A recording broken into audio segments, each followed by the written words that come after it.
Alors, au niveau des vins, surtout les vins rouges, le professeur Renaud de Nancy a bien montré dans son expérimentation et dans ses recherches avec d'autres chercheurs que certains vins, ou du moins certains cépages, étaient bons pour la santé. Mais il dit ceci, qu'à chaque repas, on ne prend qu'un seul verre. Pas 2 verres, pas 3 verres, un seul verre. C'est largement suffisant. De préférence, le soir. On peut prendre à midi, c'est vrai, mais de préférence le soir, parce que le pouvoir du foie est beaucoup plus grand qu'à midi. Ça, c'est un problème de circulation d'énergie dans le corps. Donc, il a donné des noms de vins. Le Syrah, le Tanat, le Grenache, le Pinot Noir, le Merlot. Voilà les 5 vins, les 5 cépages qui sont les plus antioxydants. Les autres vins sont bien, mais ceux-là, il a souligné plus antioxydants. Si on dit antioxydant, c'est que ça freine le vieillissement cellulaire. Voilà. Si on dit antioxydant, ça freine le vieillissement. Parce que oxydant veut dire vieillir. Ça oxyde les cellules, ça fait vieillir les cellules. Si c'est antioxydant, c'est que ça freine le vieillissement cellulaire. Ensuite, les vins blancs, qui se comportent comme des vins rouges, sont les vins de l'Alsace.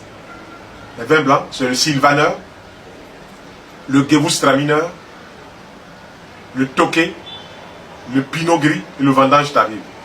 Ce qui a été un peu paradoxal dans les recherches du professeur Renaud de Nancy, c'est que ces vins-là sont blancs, mais ils se comportent comme des vins rouges. C'est-à-dire qu'ils ont pratiquement les mêmes éléments. Pourtant, le rouge, c'est les anthocyanes. Mais là, il n'y a pas d'anthocyanes dans les vins blancs, mais ils ont les mêmes caractéristiques que les vins rouges. Et ça, c'est quelque chose d'extraordinaire. Donc, il y a eu aussi le professeur Marc Orgogozo, je crois du Centre national de la recherche médicale, qui a suivi près de 3000 personnes qui sont entre 65 ans jusqu'à 75-80 ans. Dans cette tranche d'âge-là, on trouve beaucoup de personnes qui font ce qu'on appelle les maladies d'Alzheimer. Ce sont des maladies neurologiques. Et cette maladie se caractérise par 3 grands signes. L'agnosie, la personne perd la connaissance. L'apraxie, elle n'arrive plus à marcher. Et l'aphasie, elle ne sait plus parler. Donc à ces personnes-là, pendant 3 ans, on a donné un verre de vin, matin, midi, soir. Les personnes étaient nourries, elles ont mangé comme monsieur tout le monde, on a donné un verre de vin, matin, midi, soir. Et à la fin des 3 années, on fait donc les expériments, en fait, on a fait les examens, et on trouve que sur les 3000 personnes, 80% au moins n'ont pas fait un seul signe d'Alzheimer. Il y avait 20% à peine qui avaient quelques légers signes. Donc ça montre bien que le vin a eu une action pharmacodynamique. Le vin a agi sur la santé. L'expérience est refaite encore 3 ans de suite encore, et on a donné à peu près le même résultat. Donc, les recommandations de ce grand professeur, c'est que ceux qui boivent du vin peuvent boire un verre de vin, mais en tenant compte des cépages de vin pendant le repas. Voilà ce que je voulais dire par rapport au vin. Et ils ont fait aussi des expériences pour voir que le vin avait une action sur le cœur. On dit c'est cardioprotecteur, ça protège le cœur à cause du resveratrol. Il y a un principe qu'on a trouvé tout à l'heure dans l'arachide, voilà, comme j'expliquais tout à l'heure, qui a une bonne action, et puis qu'on trouve aussi dans le chocolat noir. Donc ceux qui mangent une tablette ou un morceau de chocolat noir vont apporter aussi du resveratrol qui est bon pour le cœur, donc qui est bon pour la circulation, et qui est bon pour protéger contre l'hypertension. Voilà, donc il y a des aliments qu'on peut prendre et qui vont nous faire beaucoup de bien en matière de santé. Donc, les gens aussi ont expérimenté ce vin-là sur, comme dit les populations de la Méditerranée, Italie, Grèce et tout ça, toute cette région-là. Et ils ont vu que près de 30%, près de 40%, même 50% de personnes avaient donc ces maladies-là en moins. Parce que ces personnes ont bu du vin rouge, ont mangé beaucoup de fruits, ont mangé des légumes, ont mangé du poisson, ont mangé de l'huile d'olive, des céréales complètes, les régimes méditerranéens.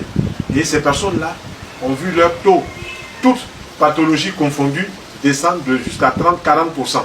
Donc cancer, diabète, hypertension, rhumatisme, tout ça est descendu de 30 à 40%. Ça a été vraiment quelque chose d'assez étonnant devant ces recherches qui ont été faites par ces professeurs-là. Et ils se sont dit, ah non, il faut qu'on en parle. Mais vous savez, il y a la convivialité, le repas et tout ça, puis il y a l'aspect scientifique, et puis il y a comment faire passer ça dans le public. Voilà, si vous dites à quelqu'un que le vin soigne, la personne ne comprend pas du tout. Voilà, donc je donne des petits secrets avec le vin rouge. Vous prenez un verre de vin rouge, vous mettez un jus d'oignon écrasé dedans, vous buvez, ça aide à soigner un peu la prostate. Voilà, donc toutes les personnes qui souffrent un peu de prostate pourraient faire cela et ça commence à soigner la prostate. Voilà un peu en matière de repas de midi et du soir. Il faut privilégier beaucoup les légumes cuits le soir dans les repas cuits et il faut réduire les viandes les préférées à midi. Il faut manger du poisson ou des œufs ou du fromage ou même des protéines végétales comme le soja ou bien comme les haricots rouges. Les haricots rouges doivent être toujours accompagnés des légumes. Alors si on mange par exemple des haricots rouges avec du riz, c'est bien, mais lorsqu'on a des haricots rouges comme ça, il faut que le riz soit comme ça. La loi des proportions. Lorsqu'on a des haricots rouges comme ça, il faut que le riz soit comme ça. Et lorsqu'on a du riz comme ça, il faut que les haricots rouges soient comme ça. Voilà, en toute petite quantité, puis beaucoup de légumes dessus. La digestion se fait mieux, on a moins de gaz, moins de putréfaction. Mais souvent, des personnes qui mangent beaucoup de haricots rouges avec du riz ballonnent, parce qu'elles ne savent pas que il faut faire la loi des proportions. Ça, c'est l'observation qui permet de dire que c'est comme ça. Donc, et il faut éviter de manger des fruits comme dessert. Les fruits, on les prend soit au petit déjeuner, soit au repas de midi avec des légumes, mais pas d'aliments cuits dessus.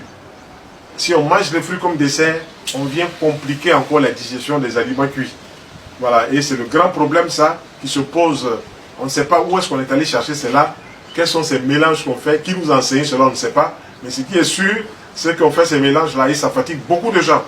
Tous ceux que je rencontre ici qui viennent poser des problèmes de digestion, souvent ces personnes-là font 2 repas, viande et poisson tous les jours, ou bien riz à tchéké en même temps, ça ne se digère pas de la même façon. Ou bien ces personnes vont mettre des fruits. Quand elles mettent des fruits sur les repas, qu'elles ont déjà mangé à midi ou le soir, elles compliquent encore la digestion. Voilà. Donc pour éviter les gaz, les ballonnements, les indigestions, il faut enlever les fruits comme dessert. Il faut les enlever. Il faut enlever les mélanges viande et poisson qu'on fait pratiquement tous les jours. Ou bien la personne mange la viande, mais mange du riz, mange un peu d'attiéké. Ou bien par ses habitudes, elle va manger du foutou, et puis elle va manger de l'attiéké, ou bien du riz. C'est bien, ou bien 2 ou 3 petites sauces. Sa femme veut lui faire plaisir, mais sa femme ne la mange pas sur le plan digestif, parce que là aussi, on commence à creuser sa tombe avec ses dents. Voilà, donc il faut faire en sorte que ces choses-là nous arrangent plutôt que nous dérangent.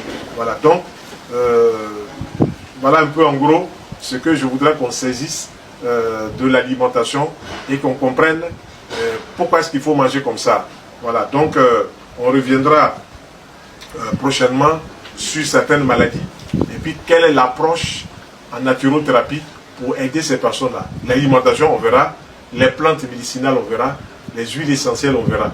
Donc quand on aura cette fiche-là, chacun peut, après avoir fait ses contrôles à l'hôpital, venir et puis pouvoir ou même commencer cela. Il y a beaucoup de gens qui nous suivent depuis longtemps sur les réseaux et qui ont expérimenté notre alimentation et ça marche très bien.